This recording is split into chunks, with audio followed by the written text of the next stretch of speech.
আজকে হচ্ছে রোজার প্রথম দিন। আম্মুর সাথে চিন্তা করছে এবার টমেটো সস বানাবো, কোনো টমেটো সস কিনে খাবো না। এর জন্য আমরা প্রথমে প্রসেসিং করে নিচ্ছি, দেখি কি কি করবে আম্মু। প্রথমে আমরা এখানে 6-7 কেজি টমেটো নিয়ে নিচ্ছি।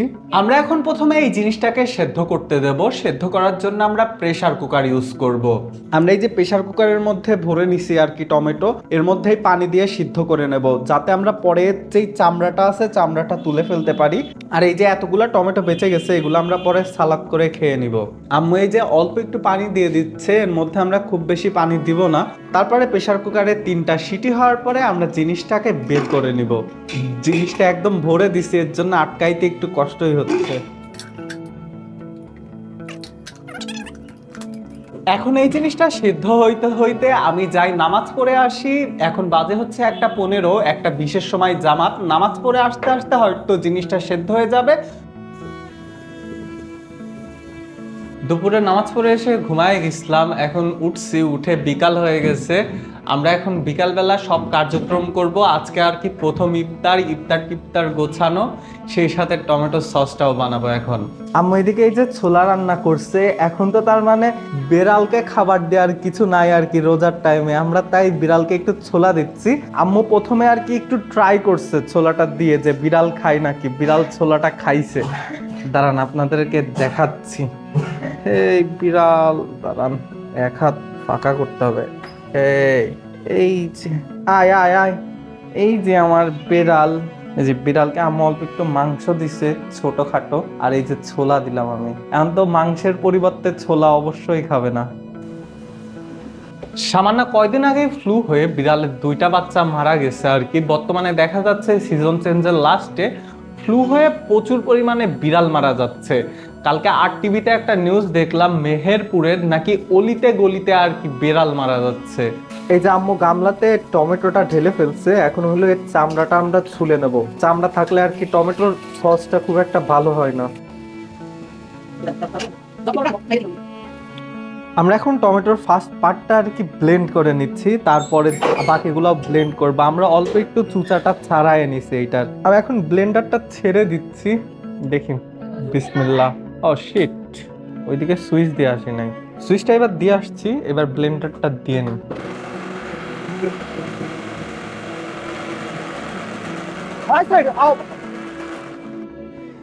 হেল্প করায় এক্সপার্ট না হইলেও অকাম করায় আমি খুবই এক্সপার্ট। এই যে প্রথম 2বারে এতটুকু হয়েছে, এইটা হচ্ছে 3য় বার আমরা দিচ্ছি। অল্প একটু চোচা রয়েছে দেখতেছি, জিনিসটা আমরা হলো পরে ছেঁকে নিব।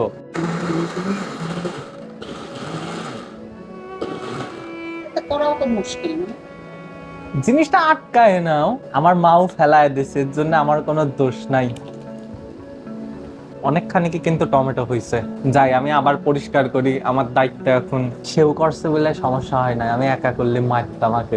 খুব সুন্দর একটা টমেটো পিউরি হয়ে গেছে। এখন হলো আমরা জিনিসটাকে জাল দিব আর বানাবো। আম্মু আমাকে প্লেট আর চাকু দিয়ে দিছে। মূলত আমাকে আরেকটা জিনিস কাটতে হবে, সেটা হচ্ছে থানকুনির পাতা। থানকুনির বড়া খাবো আমরা, হেলদি একটা জিনিস। নানি কালকে থানকুনির পাতা পাঠাইছে, আমি মূলত চাইছিলাম আজকে সেই জিনিসটা বড়া করে দেখি কেমন লাগে খাইতে। আমি চাকু দিয়ে একবারে থানকুনি পাতাটা কেটে ফেলবো। আজকে কোনোভাবেই টমেটো সস বানানো যাচ্ছে না, এমনি কিনা সস দিয়ে আজকে খাইতে হবে। আমরা আর কি পরে সন্ধ্যার পর জিনিসটা বানাবো। ইফতারির আর মাত্র 10টা মিনিট আছে। এখন এই জিনিসটা করতে গেলে দেখা যাবে যে ইফতারি করাই হচ্ছে না। আমরা যাই ইফতারির আইটেমগুলো দেখে আসি। আমরা এই যে কালকে টমেটোর যে সসটা, তার মানে পিউরিটা বানাইছিলাম, সেটা এখন ছেঁকে নিচ্ছি। আমরা একটা নেট ইউজ করছি আর কি। এইখানে আর কি যতটুকু তার মানে ওয়েস্ট আছে ততটুকু এর মধ্যে থেকে যাবে, আর বাকিটুকু আর কি ইউজ করব। আমরা এখন এই জিনিসটা হালকা একটু আঁচে দিয়ে রাখছি, জিনিসটা আস্তে আস্তে ফুটবে।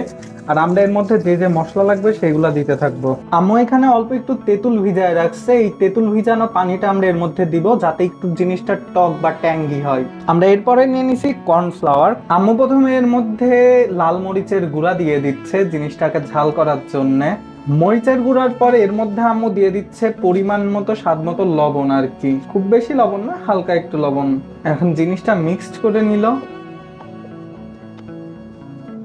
এরপরে আম্মু এর ভেতরে যেই তেঁতুল গুলানো পানিটা ছিল সেই পানিটা দিয়ে দিল, তেঁতুল গুলানো পানিটা।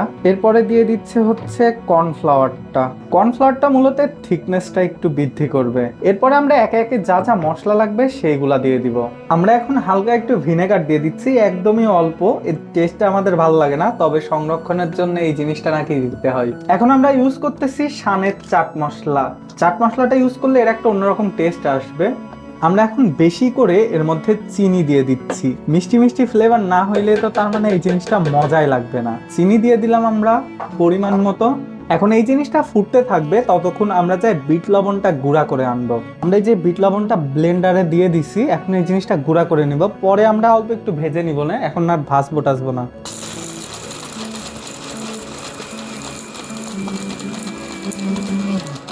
এই যে আমাদের বিট লবণ গুঁড়াটা হয়ে গেছে, খুব সুন্দর মিহি একটা গুঁড়া, দেখে বোঝা যাচ্ছে। আমরা এই তো গুঁড়া করা বিট লবণ এখন এর মধ্যে দিয়ে দিলাম। জিনিসটার টেস্টটা তাইলে খুব সুন্দর হবে। আমরা এখন জিনিসটা মিক্সড করে নিচ্ছি। আমরা এখন জিনিসটা পানি টানে একদম শেষ হয়ে যাওয়া পর্যন্ত মোটামুটি জাল দিতে থাকবো, ঠিক করতে থাকবো। তারপরে আমাদের টমেটো সসটা তৈরি। এই যে আমাদের সস তৈরি হয়ে গেছে, কালকে থেকে এটা দিয়ে খাওয়া দাওয়া করবো। আজকে 2টা দিন এই সস নিয়ে প্যারা নিচ্ছিলাম। সসটা বানানো শেষ। টাটা, আল্লাহ হাফেজ, দেখা হবে পরের কোনো ভিডিওতে।